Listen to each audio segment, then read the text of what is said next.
ராமா, உன் மானசீகமான சிருஷ்டி கேவலம் மனோமயமாக இருந்தும்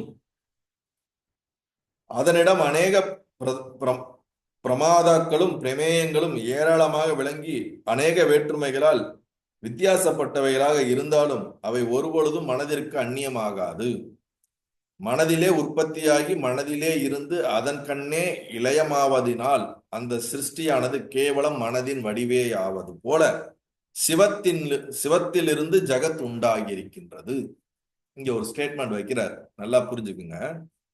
மானசீக சிருஷ்டினா வேற ஒண்ணும் கிடையாது, கனவு தான். நம் மனம் உற்பத்தி பண்ணக்கூடிய ஒரு உருவாக்கம் தான். அல்லது நம்ம கண்ணை மூடி உட்காந்து நம்ம கற்பனையிலே ஒரு உலகத்தை உருவாக்கலாம்ல.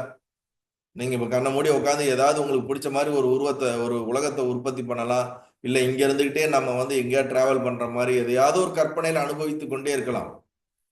நமக்கு இருக்கிற டேட்டா வச்சு கற்பனையில நீங்க ஏகப்பட்டதை அனுபவிக்கலாம். அது ரியாலிட்டியில கிடையாது, ஆனா கற்பனையில நம்மளால அனுபவிக்க முடியும். அப்ப மானசீகமாக நம் மனதிலே உருவாக்கப்படுகின்ற அந்த கற்பனையான சிருஷ்டிக்கு அதுல நிறைய மனிதர்கள் இருக்கிறார்கள். அவர்கள் எப்படி பேச வேண்டும், எப்படி இருக்க வேண்டும், நம்ம அதுல எப்படி ரியாக்ட் பண்றோம், இதெல்லாம் நம்ம கற்பனை பண்ணிக்கலாம். ஆனா எவ்வளவு என்ன பண்ணாலும் அந்த அனுபவங்கள் எல்லாம் உன்னுடைய மனம்ங்கிற ஒண்ணுக்குள்ள ஒடுங்கி விடுகிறது அல்லவா. மனதுக்கு வெளியே கிடையாது இல்ல. அததான் இங்க சொல்றாரு. அநேக வேற்றுமைகளால் வித்தியாசப்பட்டவைகளாக இருந்தாலும் ஒருபொழுதும் மனதிற்கு அந்நியமாகாது, மனதிற்கு வேறுபட்டதாக இருக்காது. அதுபோல மனதிலே உற்பத்தியாகி மனதிலே இருந்து அதன் கண்ணே லயமாவதினால், நம்ம கனவு மனசுல இருந்து உற்பத்தி ஆகுது, மனதுனால உலகம் விரிவாக்கப்பட்டு அனுபவிக்கப்படுது. கண் விழிக்கும் போது திருப்பியும் அந்த கனவு மனதிலே ஒடுங்கி விடுகிறது. வேற எங்க போகுது? எவ்ரிடே உங்களுடைய எக்ஸ்பீரியன்ஸ் எங்க போகுது? தனியா அந்த கனவு ஒரு ஃபைல்ல ஸ்டோர் பண்ணி வைக்கிறோமா என்ன? It started from year, experienced, then it is settled year. லயமாயிடுது, உள்ளே லயமாயிடுது. அதை தான் இங்க சொல்றாரு. அந்த சிருஷ்டியானது மனதின் வடிவமே. அதுபோல சிவத்திலிருந்து ஜகத் உண்டாகி இருக்கின்றது. என்னது? சிவத்திலிருந்து ஜகத் உண்டாகி இருக்கிறது. உடனே நமக்கு வரும், அப்ப சிவம் என்றால் என்ன? அதற்கு அடுத்தவாறு சிவன் என்றால், சிவனே என்றால் சித் தன் ஒரு வடிவமாக பொருந்தினவன், சித்தின்றி வேறு வடிவம் இல்லாதவனை சிவன் என்று அழைக்கும். என்னது? சித் என்றால் மெய்யறிவு, உணர்வுடையவன், மெய்ப்பொருள், பரம்பொருள். புரியுதுங்களா? அதை தன் வடிவமாக எவன், வடிவம்னா என்னது? அதுவாகவே எவன் இருக்கின்றானோ அவனை சிவன் என்று அழைக்கின்றோம். சித் சொரூபமாக எவன் இருக்கிறானோ அவனே சிவன். சித்தின்றி வேறு எதுவும் இல்லை என்று உணர்கிறானோ அவன் சிவன். காரணமில்லாத மங்களத்தன்மை கொண்டது சிவம். தான் அதனுடைய டெஃபினேஷன். அழகா தத்தாத்திரர் டிஸ்கிரைப் பண்ணியிருக்காரு பாருங்க. சிவனே என்றால் சித்தே தன் ஒரு வடிவமாக பொருந்தினவன், சித்தின்றி வேறு வடிவம் இல்லாதவன். அப்ப ஒரு வடிவம் தான் இருக்குது, வேறு வடிவம் இல்லை. அந்த ஒரு வடிவமும் சித்தா இருக்குது. அப்படி எவன் இருக்கானோ அவன் தான் சிவன். அப்ப இந்த உலகம் எதுல உற்பத்தி ஆனதுன்னு சொன்னாரு? சிவத்திலிருந்து உற்பத்தி ஆனதுங்கிறாரு. அப்ப சிவம்ங்கிறது ஒண்ணுதான், அதுல இருந்து தான் உற்பத்தி ஆகுது. அதை அடுத்து சொல்றாரு. அந்த சித்தே திரிபுரையும். இப்ப திருப்புரைன்னா என்னது? பராசக்தியை தான் இங்க திருப்புரா ரகசியத்துல திருப்புரை தேவியை தான் சொல்றாரு. இப்ப இங்க என்ன சொல்ற? அந்த சித்து தான் திருப்புரை அப்படிங்கிறாரு. அப்படின்னா என்னது? சிவனும் திருப்புரையும் ஒண்ணுதான், எல்லா தெய்வங்களும் ஒண்ணுதான் அப்படிங்கிறது கொண்டு வந்து அவரு இங்க எஸ்டாப்ளிஷ் பண்றாரு. அளவற்ற சக்திகள் ஒன்றாகி பொருந்தினவளும் சர்வ சாட்சினையும் ஆவாள் அவள். அந்த சித்தானவள் எங்கும் பூரணமானவள், பூரணமாக இருக்கின்றார். அது நீங்க எந்த ஒரு வார்த்தையில எந்த தெய்வத்தை கொண்டு அழித்தாலும் அது ஒன்றுதான் அப்படிங்கிறத சொல்லிட்டு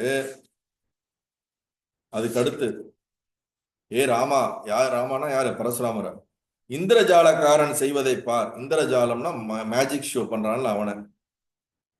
ஒரு உபாதனம், எந்த ஒரு உபாதனம் இன்றி தன் சங்கற்பத்தினாலே யானை, குதிரை முதலிய விசித்திரமான ஜகத்தை எங்கிருந்து விளக்குகின்றான். யாவரும் சாதாரணமாகவும் ஸ்திரமாகவும் அக்கிரியைகளை யோகியத்தை உள்ளதாகவும் காணப்படுவதில்லை. பிறகு இந்திரஜாலக்காரன் தன்னாலே சிருஷ்டிக்கப்பட்டவை அனைத்தையும் தன்னிடத்திலே சம்காரம் செய்து விடுகின்றான். இவ்வாறே ஈசனது சிருஷ்டியும் ஜகத்தும் விளங்குகின்றது.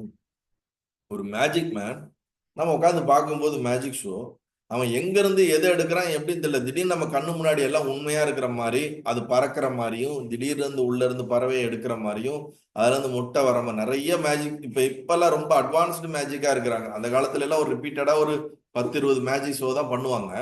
அது ஒரு டெக்னிக். அது எங்க இருந்து வந்தது எங்க ஒடுங்குது நமக்கு தெரியாது. நம்ம முன்னாடி அது ரியலிஸ்டிக்கா தெரியும், ஆனா அது திருப்பி அதுக்குள்ள ஒடுங்கும்.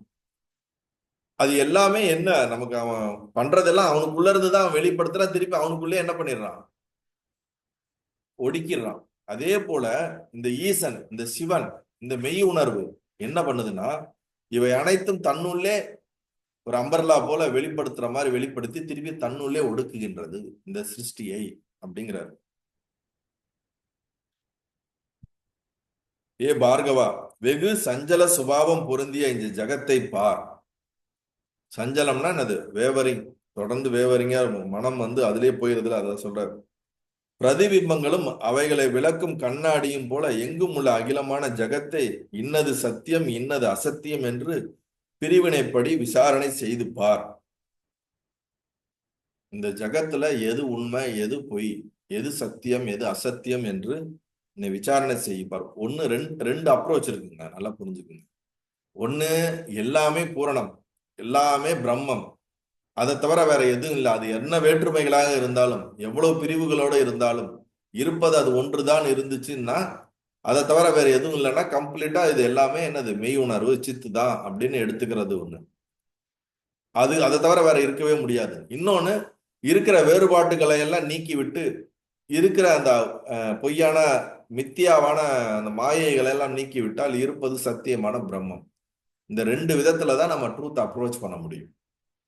மனம் இந்த ரெண்டு விதத்துலதான் அது சத்தியத்தை அந்த கரணம் புரிஞ்சுக்கும். அதுதான் இங்க சொல்றாரு.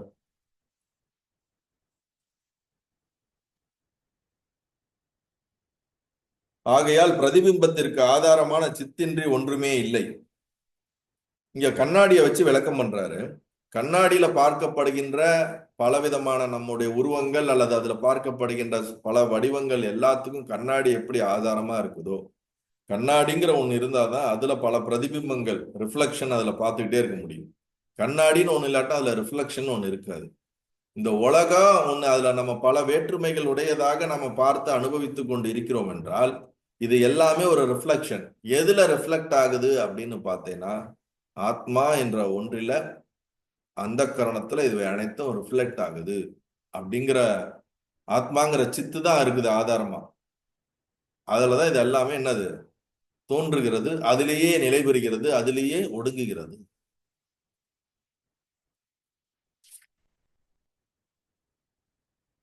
ஆகையினால் பிரதிபிம்பத்திற்கு ஆதாரமான சித்தின்றி ஒன்றுமே இல்லை. எது இருக்கிறதாக விளங்குகிறதோ அது மகேஸ்வரியின் சித்தே ஆகும். இருக்கிறதுனா அது மட்டும்தான். இவ்வாறு ஜகத்தின் சித்தின் ஒரே வடிவானது என்று உனக்கு செவ்வாயாக சொல்லப்பட்டது. இந்த மாதிரி உனக்கு நான் என்ன பண்ணிட்டேன், டீட்டெயில்டா எக்ஸ்பிளைன் பண்ணிட்டேன் அப்படிங்கிறாரு. அப்ப இந்த உலகம் அப்படிங்கிறது வேற எதுவும் கிடையாது, சித்ரூபம் தான், சித்து தான், எல்லாமே மெய்ப்பொருள் தான், அதை தவிர வேற ஒன்றும் கிடையாதுங்கிறது சொல்லியாச்சு. நல்லது, ரொம்ப சந்தோஷம்.